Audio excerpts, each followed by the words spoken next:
सिर्फ आज़ादी बोलने से आपको आज़ादी ना मिलेगी, ना आपका मुल्क तरक्की करेगा। ये बात हमें मारने के लिए बहुत है कि अब हम कैद हैं कराची के अंदर। तकरीबन कमोपेश 70 कैदी थे जिनको सज़ाए मौत की सज़ा सुनाई जा चुकी थी। ना हमें पूरे बोलने के इख्तियारात हैं, ना हम पूरा प्रॉपर तरीके से कहीं बोल सकते हैं। बचपन से मैं सुनता आ रहा हूँ पाकिस्तान एक नाजुक मोड़ पे है, नाजुक मोड़ पे। भाई नाजुक मोड़ से भी पीछे चला गया अब तो यार। अपनी बच्ची से मिलने का दिल चाहता है, अपने माँ बाप से मिलने का दिल चाहता है। 70 लोगों को कमोपेश यहाँ पे फांसी दी जा चुकी है।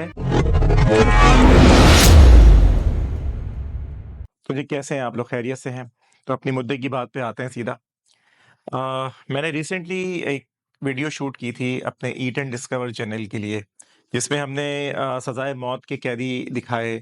मैं सेंट्रल जेल गया और सेंट्रल जेल जाके मैंने उन लोगों के साथ कुछ एक दिन गुज़ारा। तो आप लोगों ने वो वीडियो बहुत पसंद की, तो मैंने सोचा उसके ऊपर आप लोगों से क्यों ना एक बात की जाए। काफ़ी लोगों को उस वीडियो को देख के कुछ सबक मिला। काफ़ी सारे दुनिया भर से लोगों ने मुझे मैसेजेस किए उसके ऊपर और बोला कि हमें आपकी वीडियो बहुत पसंद आई है। तो मैंने सोचा कि अपने पॉडकास्ट के ऊपर जहाँ मैं आप लोगों से बात करता हूँ, तो क्यों ना उसके ऊपर कुछ बात की जाए, आप लोगों से कुछ चीज़ें डिस्कस की जाएँ, आप लोगों की राय ली जाए। मैं इससे पहले कभी भी सेंट्रल जेल कराची नहीं गया था। ये फर्स्ट टाइम है कि जब मुझे जेल जाने का इत्तेफ़ाक हुआ। किसी वक़्त में जो ये सेंट्रल जेल है, ये कराची से बाहर हुआ करती थी। कायदे-आज़म का इवन मज़ार भी कराची से बाहर था, सिर्फ़ कराची का ओल्ड एरिया जो है, मीठा दर, खारा दर, यही सब कराची हुआ करता था। फिर कराची बढ़ता गया, बढ़ते-बढ़ते कराची इतना बड़ा हो गया कि आज बहरिया तक भी लोग कहते हैं कि ये कराची के अंदर है। अब तो सेंट्रल जेल इतनी सेंटर में आ चुकी है कराची के कि आपको ऐसा लगता है कि बिल्कुल कराची के सेंटर में है ये सारे मामलात। जब मैं वहाँ पे गया, हमने इजाज़त ली, स्पेशल परमिशन ली, तो मेरा मकसद पहले था वहाँ जाके उनका खाना आप लोगों को दिखाना, क्योंकि हमारा ज़्यादातर उस पे फूड के हवाले से वीडियोज़ आती हैं, चीज़ें आती हैं। तो मैंने कहा कि उनको खाना दिखाएँगे और चीज़ें उनसे बातचीत करेंगे, ये करेंगे। लेकिन जब मैं वहाँ गया तो एकदम मेरा ज़हन में आया कि मैं क्यों ना जो हमारे बहुत सारे लोग हैं, जो इस टाइम पे social media, TikTok, Facebook, YouTube, Snapchat, different जगहों पे, इंस्टाग्राम पे आते हैं और एक एक हवा चल गई है, एक एक पैगाम देने की, एक फ्रीडम के नाम पे एक चीज़ मार्केट में बहुत आम हो चुकी है कि हर बंदा जो है कहता है जी कि हमें आज़ादी चाहिए, हमें ये चाहिए। सिर्फ़ आज़ादी बोलने से आपको आज़ादी ना मिलेगी, ना आपका मुल्क तरक्की करेगा। लेकिन जब मैं वहाँ पर गया तो मैंने पुलिस वाले मेरी नज़र में ये पुलिस की इमेज बड़ी ख़राब रही है ज़िंदगी में हमेशा। तो लेकिन हमेशा हर इदारे में अच्छे और बुरे लोग होते हैं। हो सकता है वहाँ शायद लोग जो हों ज़्यादा कुछ बुरे हों, अच्छे कम हों, लेकिन अच्छे हैं वहाँ पे। अच्छे लोग मुझे मिले वहाँ पे, मैंने उनसे बातचीत की। स्पेशली जो यूसुफ भाई हैं वहाँ पे और अब्बास भाई, दोनों से जो मेरी मुलाकात हुई माशाल्लाह दोनों पढ़े-लिखे और लोगों का दर्द रखने वाले इंसान थे। और उस हवाले से बहुत दफ़ा आप जब वीडियो बनाने जाते हैं तो ऐसी वीडियोज़ बन जाती हैं। हम प्लान नहीं करते, इवन मेरा प्लान नहीं था कि मैं फांसी गार्ड पे जाऊँगा और मैं सज़ाए मौत के कैदियों से मिलूँगा। लेकिन जब वहाँ गया, उनसे बात हुई, तो मैंने अचानक से उनको बोला, मैंने कहा यार क्यों नहीं मैं उन लोगों से बात करूँ जिनको सज़ाए मौत की सज़ा सुनाई जा चुकी है। हमारे लिए क्योंकि आज़ादी है, अल्लाह ने हमें सेहत दी हुई है, अल्लाह ने हमें तंदुरुस्ती दी हुई है, अल्लाह ने हमें सोचने, देखने, बोलने की ताकत दी हुई है। तो हम लोग इस चीज़ को बहुत फॉर ग्रांटेड ले लेते हैं कभी-कभी। तो जब वहाँ मैं गया तो मुझे अपनी सेहत की, अपनी आज़ादी की, अपने अ, खुल के रहने की, अपने बीवी-बच्चों के साथ, दोस्तों के साथ, अपने रिश्तेदारों के साथ मिल के रहने की जो कदर है वो उसके एहसास में इज़ाफ़ा हुआ। मुझे एक चीज़ का जाके पता चला कि यार जब कोई बंदा भले कोई भी आप में से या मुझ में से अगर किसी को ये भी बोल दिया जाए कि आप लोग अब यहाँ कराची बहुत बड़ा है, कमोपेश 4 करोड़ लोगों की आबादी है कराची के अंदर। अगर हमें ये बात बोल दी जाए कि आप लोग अब कराची से बाहर नहीं जा सकते, भले हम ज़िंदगी में कराची से बाहर कभी ना गए हों, लेकिन ये सोच, ये बात हमें मारने के लिए बहुत है कि अब हम कैद हैं कराची के अंदर। अगर हमें बाहर जाना है तो हमें किसी को बता के जाना है, हमारे ऊपर रिस्ट्रिक्शंस हैं, हमारे बहुत सारी चीज़ें हैं। तो ये जो ज़हनी आज़ादी है ना आपकी, इसकी बड़ी कीमत है। हम पाकिस्तान को बहुत दफ़ा बहुत आसान ले लेते हैं। हाँ, अपने मुल्क को, अपने शहरों को, अपने लोगों को बहुत आसान ले लेते हैं। हम कह देते हैं यार ये तो कुछ भी नहीं है, ये तो सबके पास है, सबके पास नहीं है आज़ादी। लेकिन जब मैं वहाँ गया तो मुझे उस बात का एहसास हुआ। मैंने वो जेल के अंदर कुछ टाइम जो गुज़ारा, कुछ घंटे जो गुज़ारे, उसके बाद मैं पहले तो मेरी अब्बास भाई से बात हुई कि इस तरह कुछ भी कि वो कहते हैं ज़्यादातर लोग कुछ देर गुस्से में आके ऐसा कदम उठा लेते हैं कि उनको सारी ज़िंदगी पछतावा होता है उस बात के ऊपर। वो पशेमान होते हैं कि हमने उस एक लम्हे पे अगर हम रुक जाते, तो आज हम यहाँ नहीं होते। और मैंने भी ज़रदारी साहब का बीच में एक इंटरव्यू देखा था जिसमें उन्होंने बोला था यार कि जेल तो पूछती ही 2 साल के बाद है। बहुत सारे लोग आते हैं जेल में बड़े बहादुर होते हैं। देखिए एक होता है उनसे मेरी बात हुई, उन्होंने बोला है क्रिमिनल माइंड लोग होते हैं, जिनका माइंड ही क्रिमिनल एक्टिविटीज़ की तरफ होता है। उनको भी अल्लाह ताला हिदायत दे, उनको भी अल्लाह ताला उस गलत रास्ते से हटा दे, जो किसी भी अ स्नैचिंग के लिए, मोबाइल के लिए, उस 10-20 हज़ार के मोबाइल के लिए, भाई भले 2 लाख का मोबाइल हो, 5 लाख का मोबाइल हो, इंसानी जान से तो बढ़ के नहीं है ना भाई। आप कभी भी ये नहीं सोचते कि उस माँ-बाप ने कितनी मुश्किल से उस बच्चे को किन अरमानों के साथ पाला होगा। क्या-क्या चीज़ें उसके साथ जुड़ी होंगी, उसकी बीवी होगा, उसके बच्चे होंगे, उनकी बहुत सारी चीज़ें उनके साथ होगा।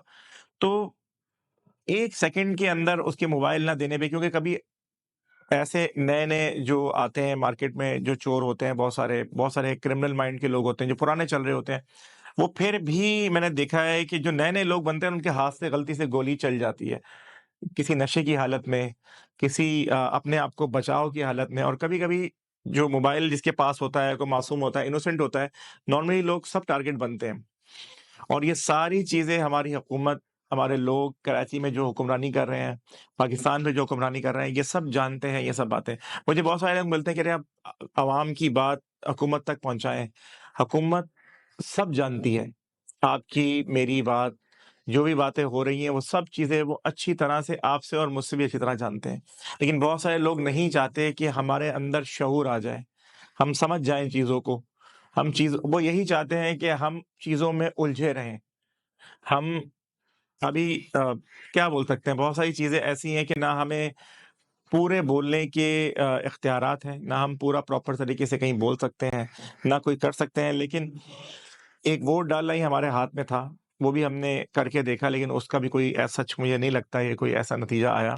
लेकिन बाकी अल्लाह ताला हमारे हाल पे रहम करे और हमें इस मुश्किल वक़्त से बाहर निकाले। ख़ैर अपने टॉपिक की तरफ आते हैं। तो आज जो हम लोग इस जेल को डिस्कस करने के लिए, आज़ादी को डिस्कस करने के लिए मैंने ये पॉडकास्ट किया है। उसके बाद मैं यहाँ से बात करते हुए मैं उस बैरक पे गया जहाँ पे तकरीबन कमोबेश 70 कैदी थे, जिनको सज़ाए मौत की सज़ा सुनाई जा चुकी थी। जब मैं वहाँ अंदर गया तो एक एक अजीब-सा दुःख जो है ना मुझे वहाँ जाकर हुआ। मुझे एक बात का अफ़सोस हुआ जब मैंने उनमें से एक बंदे से बात की, तो वो ऐसा लगा कि रो पड़ेगा अभी। जब मैंने उसको बोला यार दिल चाहता है बाहर जाने का, तो कह रहा है बिल्कुल चाहता है, बिल्कुल चाहता है, अपनी बच्ची से मिलने का दिल चाहता है, अपने माँ-बाप से मिलने का दिल चाहता है, अपने रिश्तों से मिलने का दिल चाहता है। बहुत मज़बूत-मज़बूत लोग मैंने वहाँ पे देखे, एक पठान भाई थे, उनसे बात हुई, लेकिन बहुत सारे लोगों को ना जेल तोड़ देती है। भले वो कोई उसमें एक बंदा था जो 15 साल से वहाँ पे था। उसने वहाँ पे रहते हुए अपनी एलएलबी की डिग्री हासिल की और उसके बाद अब वो अपना केस खुद लड़ रहा है वहाँ पे, अपनी चीज़ों को कर रहा है। लेकिन वो कह रहा है कि प्रॉपर तरीके से चीज़ों की उस तरह सुनवाई नहीं है, क्योंकि हमारे यहाँ पे केसेस और इतने सारे हैं कोर्ट्स के अंदर कि वो नंबर ही नहीं आ रहा, और हो सकता है कोई और रीज़न भी हो। लेकिन ये जेल में जाना और सोशल मीडिया पे कुछ भी कह देना कि भाई आ जाओ हमें यहाँ से उठा लो, और लेकिन जब मैंने उन लोगों से मिला उसके बाद मुझे मैं एक दुःख और तकलीफ़ की कैफ़ियत में रहा, बहुत एक परेशानी की कैफ़ियत में रहा। फिर उसके बाद मैंने वो वीडियो जब मैंने पब्लिक करी और मैंने देखा कि लोगों का उसपे मोर देन 90% जो रिस्पॉन्स था, वो बहुत पॉज़िटिव था। लोगों ने बोला ऐसे एक मैसेज कन्वे हुआ। मुझे बड़ी खुशी हुई कि मेरी एक पहली ऐसी वीडियो इतनी वायरल हुई, जिसके अंदर मैं कोई मैसेज देना चाहता था कि लोगों को पैगाम जाए, एक सबक हो लोगों के लिए, और वही वीडियो वायरल हुई। फिर बहुत सारे लोगों ने उसी वीडियो को छोटे-छोटे क्लिप्स लेके टिकटॉक पे उसको अपलोड किया, बहुत सारे लोगों ने उसको टिकटॉक पे इधर-उधर बहुत वायरल किया। तो मुझे ये भी अच्छा लगा चले कि लोगों तक एक बात पहुँचे। लोग हो सकता है अगर उस वीडियो को देखकर किसी एक बंदे की भी दिल से ये बात गुज़र गई कि यार मैं ये क्राइम ना करूँ और मैं सीधे रास्ते पे आ जाऊँ। सीधा रास्ता हमेशा देखिए होता मुश्किल है, लेकिन फाइनली आपको चलना सीधे रास्ते पे ही है, गलत रास्ते से कहीं आप नहीं पहुँच सकते। मैंने रिसेंटली बीच में एक प्रोग्राम देखा था जिसमें जॉनी लीवर जो इंडिया के एक बड़े कॉमेडियन हैं, बड़े आर्टिस्ट हैं, उनका रेफ़रेंस दे इसलिए दे रहा हूँ कि मैंने रिसेंटली अभी ये प्रोग्राम देखा था मैंने, जिसके अंदर उन्होंने बोला कि मैं एक बड़े डॉन को जानता था, बचपन से मैं उनके साथ रहा। बड़े अच्छे इंसान थे, हमारा बड़ा ख़्याल करते थे। उन्होंने बोला यार कि लोगों की बड़ी दहशत है, मेरी लोगों में बहुत दहशत है। और कहते हैं यार मगर मैं रात को जब सोता हूँ ना, तो मैं डर के उठ जाता हूँ। तो मुझे ऐसा लगता है कोई आ रहा है मुझे कोई ना मार देगा, कोई कोई कुल्हाड़ा मार देगा, कुछ मार देगा। तो मुझे डर रहता है हमेशा अंदर, मैं कभी सुकून नहीं कर पाता। तो उसने बोला कि लोगों पे मेरी कैसी भी कैफ़ियत हो लेकिन कह रहा है दुनिया में कह रहा है मैंने बहुत बुरे काम किए हैं। लेकिन कह रहे हैं वो जो ऊपर वाला है ना, वो किसी को नहीं छोड़ता। वो सबसे उस चीज़ का हिसाब हमेशा लेता है। अगर आपके हाथ से कोई जान ज़ाया हो जाती है या आपके हाथ से किसी एक इंसान का कत्ल करने का मतलब है पूरी इंसानियत का कत्ल करना।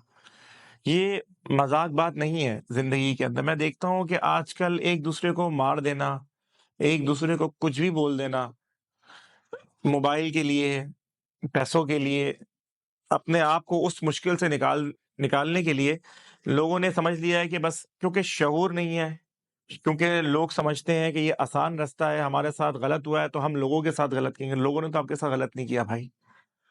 तो एक किसी मोबाइल के लिए इस तरह से उस बच्चे को गोली मार देना, मतलब किस तरह ये गवारा करता है, उन लोगों को जो ये इस तरह की सोच रखते हैं। कुछ लोग मज़े में मार देते हैं कि यार बड़ा आज खाते-पीते लोग मैंने बहुत सारे देखे हैं जो कि एक उसमें कि चलो भई एक फन भी करते हैं, ये भी हुआ है। अच्छी फैमिलीज़ के लोग भी जेल जाते हैं। लेकिन आप लोगों से बस मेरी ये गुज़ारिश है कि ये वीडियो हो या मेरी जेल वाली वीडियो है या मैं और कोई मेरी हमेशा कोशिश होती है कि एक अच्छा मैसेज लोगों को जाए और लोग उस मैसेज को लेके कोई चीज़ सीख सकें। मेन बात ये है। आज सारी ये वीडियो बनाने का मकसद यही है और इस सारे पॉडकास्ट का मकसद यही है कि मैं आप लोगों से बात करूँ और अपनी जो दिल की मेरी बात है इन चीज़ों को लेके, जो हमारे कराची के हालात हैं, जिसको लेके हम लोग कराची के लोग सफ़र करते हैं। हम लोग इस पेन को अच्छी तरह हमसे ज़्यादा कोई महसूस नहीं कर सकता। हमारी कोई सुनने वाला नहीं है कराची के अंदर। हमारी कोई बात हम किसी से जाके मैं हूँ, मैं सोशल मीडिया पे काम करता हूँ, मैंने और चैनल्स पे भी काम किया हुआ है। लेकिन मैं भी ये बात सोचता हूँ कि अगर मेरे साथ किसी किस्म की कोई ज़्यादती हो गई, तो कौन ऐसा बंदा है जिसके पास मैं जाके अपनी बात कर सकता हूँ? अगर मैं ये बात करता हूँ कि अगर मेरे साथ खुदा ना ख़ास्ता कोई ज़्यादती हो जाती है, मेरे साथ कोई हादसा हो जाता है, तो क्या मैं पुलिस के पास जाके अपनी वो बात कर सकता हूँ? नहीं कर सकता। हमें इतना एतमाद नहीं है पुलिस के ऊपर क्योंकि उन्होंने एतमाद हम कायम ही नहीं होने दिया।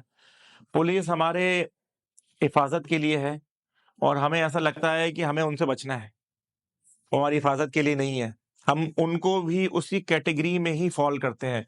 मैं फिर वही कहता हूँ कि उनमें बहुत अच्छे लोग भी हैं। ऊपर मैनेजमेंट के लोगों से मिला हूँ, बहुत अच्छे हैं, बहुत डिसेंट हैं, बहुत अच्छी बात करते हैं। लेकिन नीचे तबके के लोगों को ट्रेनिंग की ज़रूरत है। वो जो पुराने लोग बैठे हुए हैं, उनके अंदर वो बात बस गई है। अभी जो नए लोग आ रहे हैं पुलिस के अंदर, हमें ये सिस्टम को चेंज करने की ज़रूरत है। नए लोग जो आए हैं, जो इस हम में से ही गए हैं, उनको इस बात का एहसास होना चाहिए कि वो हम में से ही थे। उनके पास वो पावर नहीं थी पहले, तो वो हमारा ख़्याल करें उस चीज़ का। जब हम जाएँ पुलिस स्टेशन जाएँ, तो उनका काम है कि वो बगैर किसी रिश्वत के, बगैर किसी सिफ़ारिश के वो हमारी कंप्लेन को सुनें, हमारी तकलीफ़ को सुनें। ना कि वो हमारी तकलीफ़ सुन के ये बोले कि यार आप किसको जानते हो, वहाँ बैठ जाओ, सुनता हूँ, करता हूँ। भई हमारी ही टैक्सेस की वजह से आपको वो सैलरी मिल रही है ना, इवन सारे सरकारी इदारों को हमारे ही टैक्सेस की वजह से सैलरी मिल रही है ना भाई। इसमें कोई बुरी बात भी नहीं है, कोई नाराज़ होने वाली बात भी नहीं है। तब तक हम लोग अपने आप को ज़िंदगी में ये धोखा देते रहेंगे भाई। कब तक ये वक़्त चलता रहेगा? बचपन से मैं सुनता आ रहा हूँ पाकिस्तान एक नाज़ुक मोड़ पे है, नाज़ुक मोड़ पे है। भाई नाज़ुक मोड़ से भी पीछे चला गया अब तो यार। हम सब जो हैं अपने हिस्से का काम नहीं करना चाहते। हम सब एक-दूसरे को ब्लेम करने को तैयार हैं। हर बंदा, हर बंदा एक-दूसरे को प्रॉपर ब्लेम करने को तैयार है कि भाई मैं तो इसकी वज़ह से ये किया है। दूसरा बोलता नहीं इसकी वज़ह से ये किया है। जैसे बीच में भी जवान फ़िल्म मैंने देखी थी वो ज़हन में आ गई अचानक। शाहरुख खान ने उसमें बड़ा अच्छा पोर्ट्रे किया इंडियन जो उनकी सियासत है, पॉलिटिक्स है, उसको बहुत अच्छा पोर्ट्रे करके उन्होंने बताया और बहुत सारे लोगों ने उस सीन को चाहते तो वो लोग भी उस सीन को कट करवा देते, सेंसर बोर्ड से हटवा देते, लेकिन नहीं हटाया। उन्होंने उस बात को सुनने की ताकत रखी और उन्होंने ग्रोथ की उन लोगों ने, आगे बढ़े। इवन बांग्लादेश हमसे आगे बढ़ गया, इवन अफ़गानिस्तान हमसे आगे बढ़ गया, ईरान हमसे आगे है। हमारे इर्द-गिर्द के जितने लोग हैं, आप अगर देखें, नज़र उठा के ज़रा गौर करें, सभी हमसे आगे हैं। मैं बीच में भी नेपाल गया, मुझे तो नेपाल भी लगता है कभी हमसे आगे निकल जाएगा वो भी, और हो सकता है आगे हो भी। तो लेकिन हाल हमारा इस टाइम पे बस मुझे लगता है 1-2 अफ्रीकन कंट्रीज़ को छोड़ के हमारा हाल अभी बुरा ही है, अच्छा नहीं है। हम अगर कोई बोलता है अच्छा है और हम यूँ कर देंगे, और कुछ लोग अगर हज़रत मेहदी अलैहिस्सलाम का इंतज़ार कर रहे हैं, जिस पे हमारा भी यकीन और ईमान है कि इंशाअल्लाह वो आएँगे। लेकिन उस इंतज़ार में आप ये मत करें कि आज का अपना जो वक़्त है, वो सब उनके ऊपर मत इंतज़ार करें, अपना भी काम कर लें। अपने हिस्से का काम भी तो करें ना यार, वो कौन करेगा भाई? खैर, बात किसी और टॉपिक की तरफ चली जाएगी। फिर मैंने फाइनली एट द एंड उन लोगों से मिलने के बाद मैं फांसी घाट की तरफ गया। मैंने फांसी घाट देखा जाके। जब फांसी घाट देखा तो उसके बाद मेरी तबीयत एक लिटरली काफ़ी ख़राब हो गई। मैं गया, मैंने देखा, उन्होंने बोला 70 लोगों को कमी-पेश यहाँ पे फांसी दी जा चुकी है।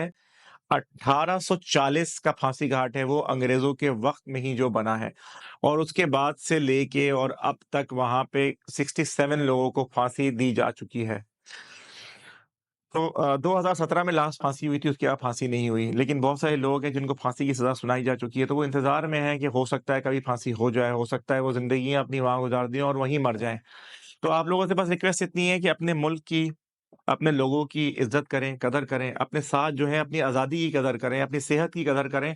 अल्लाह ने जो आपको मुसलमान बनाया है, उसकी कदर करें भाई। इन सब चीज़ों की बहुत कदर करें और कोशिश करें कि अपनी इस्लाह करने की कोशिश कर लें। थोड़ी-सी कर लें, मैं भी करता हूँ थोड़ी कोशिश, आप भी थोड़ी कोशिश कर लें। तो ये थोड़ी-थोड़ी कोशिश जो है एक दिन यही इंशाअल्लाह बड़ी हो जाएगी और हम लोग इस मुश्किल वक़्त से, मुझे उम्मीद है कि बाहर आ जाएँगे। बाकी आप लोग अपना ख़्याल रखें। ये छोटा-सा एक मैसेज था, जो मैं आप लोगों तक देना चाहता था। इंशाअल्लाह और भी लोग आएँगे, और लोगों को भी लाइन अप किया है, वो भी आएँगे इंशाअल्लाह, और पॉडकास्ट करेंगे, अच्छा पॉडकास्ट करेंगे। बेहतरी की तरफ जाने की हम भी कोशिश करेंगे, बस आप लोगों का प्यार, सपोर्ट चाहिए। ख़्याल रखिए अपना, टेक केयर जी, अल्लाह हाफ़िज़।